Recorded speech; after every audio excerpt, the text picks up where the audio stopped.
or to find the perfect water. Experience water like never before. Admissions open at Sri Venkateshwara Group of Institutions, Pondicherry. Mad Rapid, India's finest audio wearable brand, starting at 999. Gnanavel Raja phone பண்ணி ஒரு பெரிய hero call sheet இருக்கு, ஒரு commercial படம் பண்ணலாம் அப்படின்னு ஒன்று சொல்றாருன்னு சொன்னீங்கல்ல. ஜெர்மன் அப்படிங்கிற விஷயத்தை நீங்க முன்னாடி பேசியிருக்கீங்க. நான் சொல்றேன் போஸ்டரா இந்த வீக் லீவ்ல நெக்ஸ்ட் வீக்லயே சொல்றேன். அது பெரிய ஹீரோ சூர்யான்னு நம்ம ஓரளவு கணிச்சுக்கலாமா? தெரியல இன்னும். ஸ்டுடியோ கிரீன் ட்ரீம் ப்ராஜெக்ட்னு வேற சொல்லிட்டு இருக்காங்க. அதுதான் அப்ப அடுத்த நிகழ போற படம் நாங்க புரிஞ்சுக்கிறோம் ஓரளவு. மாரிக்கு என்னன்னா அவன் லைஃப் ரொம்ப அவனுக்கு பல கதைகள் இருக்கு மாறிக்கிட்ட.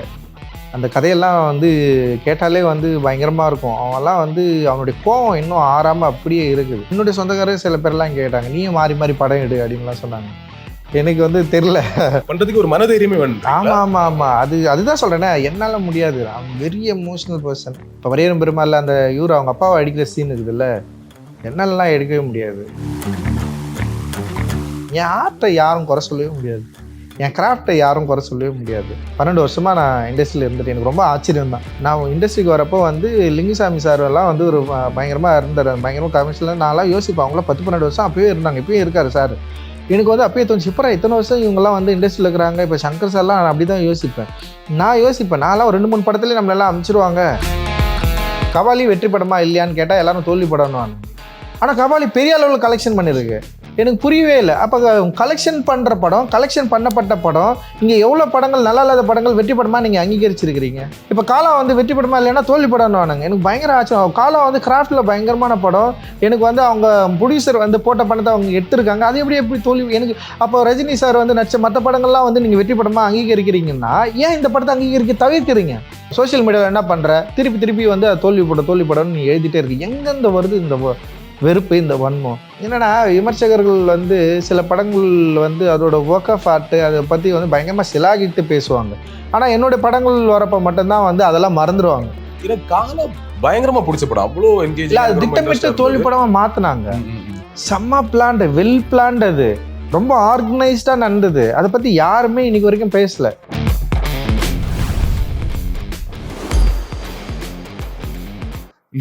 வாழை பிரஸ் மீட்ல பேசுனீங்கல்ல, சாரி, இதுல எனக்கு ஒரு விஷயம் தான் எனக்கு ஷாக்கா இருந்தது. இவர்கிட்ட கேட்கலாமான்னு கூட யோசிச்சிருந்தேன். தமிழ் தேசிய இயக்கத்துல பாம்லாம் வச்சதுன்னு ஒரு கதையை சொல்லிட்டு, அது ஒரு கதை தான், போனீங்க. உண்மையெல்லாம் இல்ல, சும்மா ஜாலியா சும்மா நம்ம பேசுவோம்ல, வெடி போட்டாண்டா அப்படின்னு சொல்லிட்டு, அதுதான் அது கதை தான். அது சும்மா நானே ஏற்றுடே நம்ம சொன்னதுக்கு அப்புறம் இது எதாவது நம்பிடுறோம் அப்படிலாம் இல்லை. அது என்னன்னா, அவன் சொல்லுவான். அவர் இப்போ ராம் சார் அவர் உண்மையிலேயே அவங்களுடைய அசிஸ்டண்ட்டுங்களை எப்படி ட்ரீட் பண்ணுறாரு, அவர்களை எப்படி பார்த்துக்கிட்டாரு, என்ன மாதிரி புத்தகம்லாம் கொடுத்தாரு. இப்போ சில சம்பவங்கள்லாம் சொல்லுவான், செம்ம இன்ட்ரெஸ்டிங்காக இருக்கும். அந்த சம்பவம்லாம் வெளியே சொல்ல முடியாது. ஸோ அதில் தான் அப்படி ஒரு விஷயம். அது என்னன்னா, இப்போ தமிழ் தேசியம்ங்கிறது வேற, நம்ம நம்ம மைண்ட்ல ஒன்று இருக்கு, நம்ம அதை ஃபாலோ பண்றோம், அதை பார்க்குறோம், படிக்கிறோங்கிறத தாண்டி இயல்பா இப்போ இருக்கக்கூடிய சூழலுக்கு நீங்க அதை சொல்லும்போது எனக்கு இது சிரிக்கவா, இதை எப்படி என்ன இதை ஜாலி தான், ஜாலியா கமெண்ட் பண்றது தான். அது ஒரு ஓமையா சொல்றது. ஓகே. இன்னொரு விஷயம் அதில் மென்ஷன் பண்ணீங்க, மாறி தன்னோட வலியை காமிச்சிடறாப்புல. எனக்கு என்னோட வலியை காட்டுறதுல ஒரு தயக்கம் இருக்குன்னு சொன்னீங்கல்ல. ஆக்சுவலி ஏன் அந்த தயக்கம் வருது? எனக்கு பிடிக்காது. எனக்கு சின்ன வயசுலேருந்தே நான் ரொம்ப இன்ட்ரோவர்ட்டு. எனக்கு நிகழ்கிற எதையுமே யார்கிட்டயும் நான் சொல்ல மாட்டேன். ரொம்ப வெளிப்படையாக என் எழுத்தில் கூட நான் அதை கொண்டு வர நான் ட்ரை பண்ண மாட்டேன். அது ஏன்னு எனக்கு தெரியாது. பட் ஆனால் பாபா அம்பேத்கரை பிற்காலத்தில் வாசிக்கிறப்போ அவருமே அவரோட பிரச்சனைகள்லையும் அவர் பாதிக்கப்பட்டதையும் பெருசாக அவர் சொல்லவே இல்லை. ஒரே ஒரு புத்தகம் விசாகா காத்திருத்தல் மட்டும் ஒரு 3 பகுதிகளில் 10களில் அவர் சொல்லியிருப்பார். மற்றபடி முழுக்க இந்த ஸ்ட்ரகிள்ஸ் பற்றி தான் அவர் பேசியிருப்பார். ஸோ நான் அதை ஃபாலோ பண்ணுறேன். எனக்கு அந்த நினைவுகளில் திரும்பவும் மீள் உருவாக்கம் செய்கிறதுல எனக்கு பெரிய ஆர்வம் இல்லை. எனக்கு அது ஒரு பெரிய ஒரு ரொம்ப அது எனக்கு அதை விட கொண்டாட்டங்களில் பதிவு செய்கிறது தான் எனக்கு ஒரு பெரிய ஆர்வம் இருக்குது.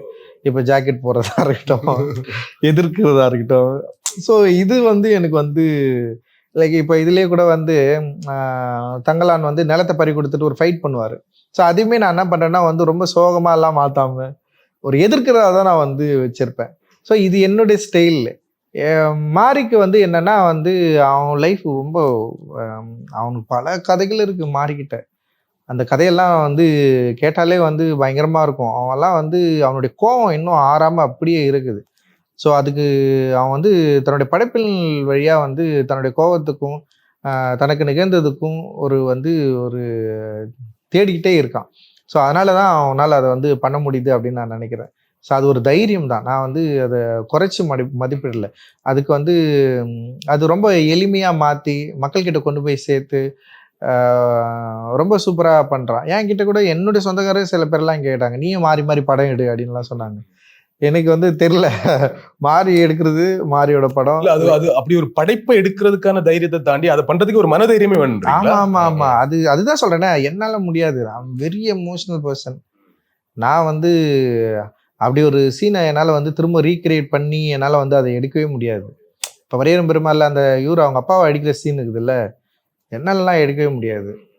நான்லாம் வந்து எனக்கு ரொம்ப அதிர்ச்சி ஆயிடுச்சு அந்த சீனை பார்த்துட்டு. ஆமாம், எனக்கு ஏன்டா அடி இப்படி ஓகேவாடா அப்படின்லாம் அவன்கிட்ட கேட்டேன். ஸோ ஆனால் வந்து அவனுக்கு வந்து அது எடுக்கணுன்ற, அது காட்டணும், அது கொடுக்கணுன்ற ஒரு ஆர்வம் இருக்குது. லைக் அது தப்பானது கிடையாது, அது நம்ம சரியாக புரிஞ்சுக்கணும்.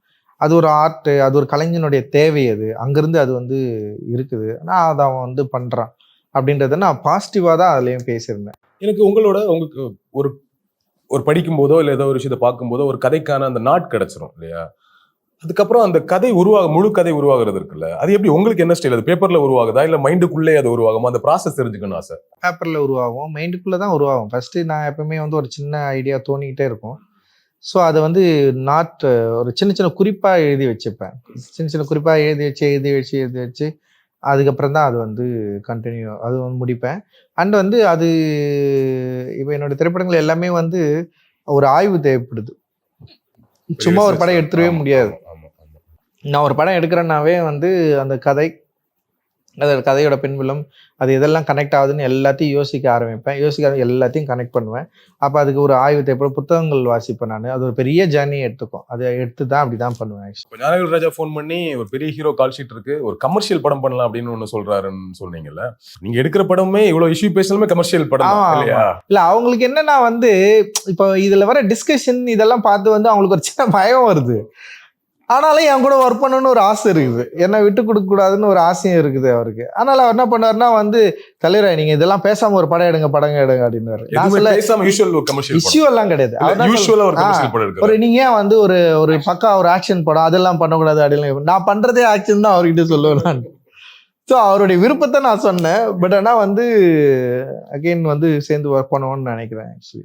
இல்லை அந்த மாதிரி இந்த ஒரு இஷ்யூ பேசாம இல்ல ஒரு ரிசர்ச்லாம் இல்லாம ஒரு நார்மலா ஒரு ஜாலியா ஒரு ஆக்ஷன் படம் ஃபுல் அப்படியெல்லாம் ஐடியா இருக்குதா? பண்ணணும் தெரியல. அப்படி தோணாது இல்லையா? அப்படி ஒரு கதை யோசிக்க தோணவே இல்லை, அப்படி யோசிக்கவும் இல்லை. எப்படி எனக்கு தெரியலையே, அப்படி எழுதவும் முடியாதுனால.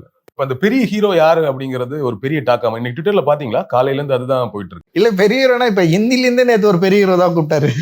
அப்படியா? உடனே மீட் பண்ணலாம் வாங்கன்னு கூப்பிட்டாங்க.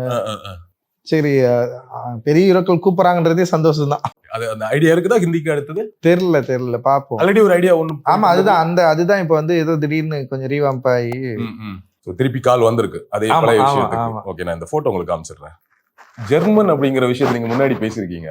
நான் சொல்றேன் போஸ்டரா இந்த வீக் லீவ்ல நெக்ஸ்ட் வீக்லயே சொல்றேன். சீக்கிரமா சொல்லிடுவீங்க. அது பெரிய ஹீரோ சூர்யான்னு நம்ம ஓரளவு கணிச்சுக்கலாமா? தெரியல இன்னும். ஸ்டுடியோ கிரீன் பெரிய ஹீரோ அப்படின்னு சொல்றதுனால நாங்க அப்படிதான் கணிக்கிறோம். சரி, இன்னும் இல்ல அப்படி இல்ல. பட் 1 வீக்ல வந்துரும். தெரியல, நான் சொல்றேன். ஏன் உங்களுக்கு இவ்வளவு அவசரம்? சினிமாலாம் இங்க ரொம்ப கஷ்டங்க. ஐயோ, ஏன்னா மற்றவங்க படம் எடுக்கிறது எப்படின்லாம் எனக்கு தெரியாது. இப்போ நான்லாம் வந்து ஒவ்வொரு முறையும் நெருப்புல குதிக்கிற மாதிரி தான். அட்டகத்திலிருந்தே அதுதான் பிரச்சனை. நம்மளை ஒவ்வொரு படத்திலும் நம்மளை காலி பண்ணி வீட்டுக்கு அனுப்ப ட்ரை பண்ணுவாங்க. இவன் படமே எடுக்கக்கூடாது. இப்போ நீங்கள் ட்விட்டர்லேயே வந்து சம்டைம்ஸ் ட்ரெண்ட் ஆகும், ரஞ்சித் படமே எடுக்க விடாம, அதாவது தலித்கள் மீது சரி வேணாம் அப்படி போயிட்டா வந்து இவன் வந்து விட்டிங் கார்டு கொண்டு வரோன்னு சொல்லுவான். அதுவும் வேணாம். என்ன பண்ணுவாங்க பாருங்க, ஒவ்வொரு படத்துலையும் படம் நல்லா இல்லைன்னுவாங்க, படம் ஒர்க் ஆகலை, இதுக்கப்புறம் பெரிய ஹீரோ வந்து ரஞ்சித்துக்கு வந்து கால் ஷீட்டே கொடுக்கக்கூடாதுன்னு சொல்லுவாங்க. இதுவும் வந்து எல்லா படத்துலையும் வந்தது, எனக்கு இந்த படத்துலையும் வந்தது. ஸோ வந்து ஆனால் என்னன்னா, ஆனாலுமே இந்த படத்தை கொண்டாடுற மக்கள் இருக்கிறாங்கல்ல, அவங்க தான் எனக்கு வந்து திரும்ப புஷ் பண்ணுறாங்க. அவங்க தான் வந்து என்னை வந்து பிடிவாதமாக பிடிச்சி வந்து அடுத்த லெவல் வந்து புஷ் பண்ணி தள்ளி விடுறாங்க. லைக் வந்து அதுக்கப்புறமா ஒன்று இருக்குல்ல, என் ஆர்ட்டை யாரும் குறை சொல்லவே முடியாது, என் கிராஃப்டை யாரும் குறை சொல்லவே முடியாது. என்னுடைய ஒர்க் ஆஃப் ஆர்ட் தான் வந்து என்னை இப்போ வரைக்கும் நிற்க வச்சுட்டு இருக்குது. என்னுடைய கருத்து, என்னுடைய ஸ்டாண்டு, என்னுடைய ஒர்க் ஆஃப் ஆர்ட் மட்டும்தான். ஓகே, இவ்வளோ நான் பேசுகிறேன். 12 வருஷமாக நான் இண்டஸ்ட்ரியில் இருந்துட்டு எனக்கு ரொம்ப ஆச்சரியம் தான். நான் நினச்சேன் நான் வந்து நான் இண்டஸ்ட்ரிக்கு வரப்போ வந்து லிங்குசாமி சார் எல்லாம் வந்து ஒரு பயங்கரமாக இருந்தார், பயங்கரமாக கமர்ஷியலாக. நான்லாம் யோசிப்பேன், அவங்களாம் 10-12 வருஷம் அப்பயே இருந்தாங்க, இப்பயும் இருக்காரு சார். எனக்கு வந்து அப்பயே தோணுச்சு, இப்போ இத்தனை வருஷம் இவங்கெல்லாம் வந்து இண்டஸ்ட்ரியில் இருக்கிறாங்க. இப்போ சங்கர் சார்லாம் நான் அப்படி தான் யோசிப்பேன். நான்லாம் ஒரு 2-3 படத்துலேயே நம்மளெல்லாம் அனுப்பிச்சிருவாங்க. ஏன்னா நான் வந்து யோசிக்கிறதே அப்படிதான். எனக்கு வந்து அடுத்த படம் நம்ம அனுப்ப வேண்டிய மெட்டீரியல் பார்ப்பாங்க. நான் அடுத்த படத்தை பற்றி யோசிக்கவே முடியாது. இந்த படம் நம்மளால என்ன பண்ண முடியுமோ பண்ணிடணும் தான் யோசிப்பேன். அப்புறம் வந்து இந்த படம் ரிலீஸ் ஆகிற அந்த ஒரு வாரம் வந்து கிட்டத்தட்ட ஒரு பயங்கரமான ஒரு மனநிலையே கொடூரமாக தான் இருக்கும். நான் இந்த படத்துக்கும் அதே தான் அனுபவிச்சுட்டு இருக்கேன். ஸோ வந்து என்னன்னா வந்து இந்த படம் நல்ல படமா கெட்ட படமா அப்படின்னு முடிவு வர்றதுக்கே ஒரு வாரம் ஆகிடும். அவங்களுக்கு வெற்றி படமா வெற்றி இல்லாத படமா முடிவு வர்றதுக்கே கொஞ்சம் ஒரு வாரம் ஆகிடும். ஏன்னா வந்து இது வந்து இப்போ ஒரு வெற்றி படம்னா வந்து இங்கே என்ன, இப்போ கபாலி வெற்றி படமா இல்லையான்னு கேட்டால் எல்லாரும் தோல்வி படம்னு. ஆனால் கபாலி பெரிய அளவில் கலெக்ஷன் பண்ணியிருக்கு. எனக்கு புரியவே இல்லை. அப்போ கலெக்ஷன் பண்ணுற படம், கலெக்ஷன் பண்ணப்பட்ட படம், இங்கே எவ்வளோ படங்கள் நல்லா இல்லாத படங்கள் வெற்றி படமாக நீங்கள் அங்கீகரிச்சிருக்கிறீங்க? ஓகேங்களா? இப்போ காலா வந்து வெற்றி படமா இல்லைன்னா தோல்வி படம்னு வானுங்க. எனக்கு பயங்கர ஆச்சரியம். காலா வந்து கிராஃப்டில் பயங்கரமான படம். எனக்கு வந்து அவங்க ப்ரொடியூசர் வந்து போட்ட படத்தை அவங்க எடுத்திருக்காங்க. அது எப்படி தோல்வி? எனக்கு அப்போ ரஜினி சார் வந்து நடிச்ச மற்ற படங்கள்லாம் வந்து நீங்கள் வெற்றி படமாக அங்கீகரிக்கிறீங்கன்னா ஏன் இந்த படத்தை அங்கீகரிக்க தவிர்க்கிறீங்க? இது வந்து இப்போ ஒரு ஏரியா ஒர்க் ஆகலன்னே உங்களுக்கு வந்து இந்த படம் வந்து இல்லையா? எனக்கு வந்து ரொம்ப இப்போயே சமீபத்தில் நிறைய படங்கள் வந்துருக்குது, விமர்சகர்களால் ரொம்ப மோசமாக விமர்சிக்கப்பட்ட படம். ஓகேவா? சில படங்கள் கூட எடுத்துக்கலாம். அந்த படம்லாம் வந்து படமே இல்லைன்னெல்லாம் நிராகரிச்சாங்க. 100 கோடி 200 கோடி 300 கோடியெல்லாம் வந்து கலெக்ட் ஆகுது. ஸோ அந்த படத்தை நீங்கள் வெற்றி படம்னு ஏற்றுக்கிறீங்களே, அப்புறம் ஏன் கபாலி நீங்கள் வெற்றி படம்னு ஏற்றுக்கல இன்னி வரைக்கும்? கபாலி எவ்வளோ பெரிய கலெக்ஷன் இருந்தது, அந்த தயாரிப்பாளருக்கு மிகப்பெரிய வந்து வசூலி கொடுத்த ஒரு படம் அது. இன்னைக்கு வரைக்கும் வந்து அவரும் அந்த மேடையில் எல்லாத்துலேயும் பெருமையாக அதுதான் சொல்கிறாரு. சோஷியல் மீடியாவில் என்ன பண்ணுற, திருப்பி வந்து அது தோல்வி படம்னு நீ எழுதிட்டே இருக்கு. எங்கேருந்து வருது இந்த வெறுப்பு, இந்த வன்மம்? ஒரு படம் கமர்ஷியலாக வெற்றி அடையுதுன்னா வெற்றி அடைஞ்ச படம்னு உன்னால் ஏற்றுக்க முடியுதில்ல, அப்புறம் எப்படி நீ வந்து இதை வந்து இப்படி சொல்லுவேன்? ஸோ இந்த பிரச்சனையை என்னுடைய எல்லா இப்போ ஒன்றும் இல்லை, இதே தான் சார்பட்ட பரம்பரையும் செகண்ட் ஹாஃப் நல்லா இல்லைன்னு எழுதுனானுங்க. இது ஒரு எல்லாருமே கொண்டாடினாங்க அந்த படத்தை வேர்ல்டே. ஆனால் இங்கே இருக்கிறவங்க அதுதான் சொல்கிறேன், இங்கே இருக்கிறவங்க வந்து ஒரு புரியுணர்வு வந்து அப்படியே பிரிஞ்சு வந்து லைக் ஒருவேளை வந்து சில விஷயங்கள அதில் பண்ணிட்டேன், அப்படி இல்லைன்னா அந்த படம் மற்றவங்களும் சேர்ந்துருப்பாங்க. ஸோ இன்னைக்கு வந்து அந்த புரிஞ்சுதான் அவங்களுக்கு. ஸோ வந்து இப்போ இந்த படத்தில் வந்து பிடிக்கிறவங்க அவங்களுக்கு சில அரசியல் காரணங்களுக்காக இந்த படத்தை வந்து நல்ல படம் இல்லைன்னு சொல்கிற ஒரு யோசனைக்குள்ளே போயிட்டாங்க அப்படின்னு தோணுது. எனக்கு இன்னொன்றும் இருக்கும் என்னென்னா, விமர்சகர்கள் வந்து சில படங்கள் வந்து அதோட ஒர்க் ஆஃப் ஆர்ட் அதை பற்றி வந்து பயங்கரமாக சிலாகிட்டு பேசுவாங்க. ஆனால் என்னுடைய படங்கள் வரப்போ மட்டும்தான் வந்து அதெல்லாம் மறந்துடுவாங்க. அதெல்லாம் மறந்துட்டு ரஞ்சித்தை எப்படி விமர்சனம் பண்ணுறான் அப்படின்னு யோசிப்பாங்க. குட், நல்ல விஷயம்தான். அதெல்லாம் நான் வந்து உண்மையிலே வந்து சரியாக நான் புரிஞ்சுக்கிறேன். இது எல்லாமே அதுதான் சொல்கிறேன், இது எல்லாமே என்னை வந்து ஆற்றுப்படுத்தும். இந்த ஆற்றலை வந்து ஆமாம், இந்த ஆற்றலை உங்களுக்கு இப்போ வெற்றி அப்படிங்கிறது உங்களுக்கு ஒரு கிரியேட்டரா உங்களுக்கான வெற்றிங்கிறது நீங்கள் ஸ்கேல் என்ன வச்சு இதுதான் நான் பார்க்குறேன். இந்த விமர்சனங்கள் இதை வந்து மக்கள் அக்செப்ட் பண்ண விதம், இது கொண்டாடின விதம், இதை வந்து ஏற்றுக்கொண்ட விதம், என்னோட தயாரிப்பாளர் இது என்னவா பார்க்குறாரு. ஸோ இது எல்லாத்தையும் சேர்ந்து தான் நான் இதை வந்து வெற்றி படமா என்னன்னு நான் வந்து யோசிப்பேன் நான். அண்ட் வந்து நிச்சயமாக பொது சமூகத்தில் இருக்கிற வெற்றி தோல்வி அப்படின்றத பற்றி வந்து எனக்கு ஒரு கன்சர்ன் இருக்குதுன்னு வச்சுக்கேன்.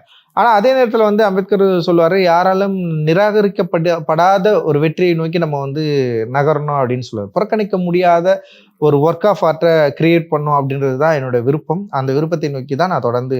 எனக்கு கபாலி பார்த்தீங்கன்னா கமர்ஷியலா பெரிய சக்சஸ், பட் அதுல கொஞ்சம் லேக்ஸ் இருக்கு சொல்லுவாங்க. பட் எனக்கு காலா பயங்கரமா பிடிச்ச படம், அவ்வளோ என்கேஜ், திட்டமிட்ட தோல்வி படமா மாத்தினாங்க.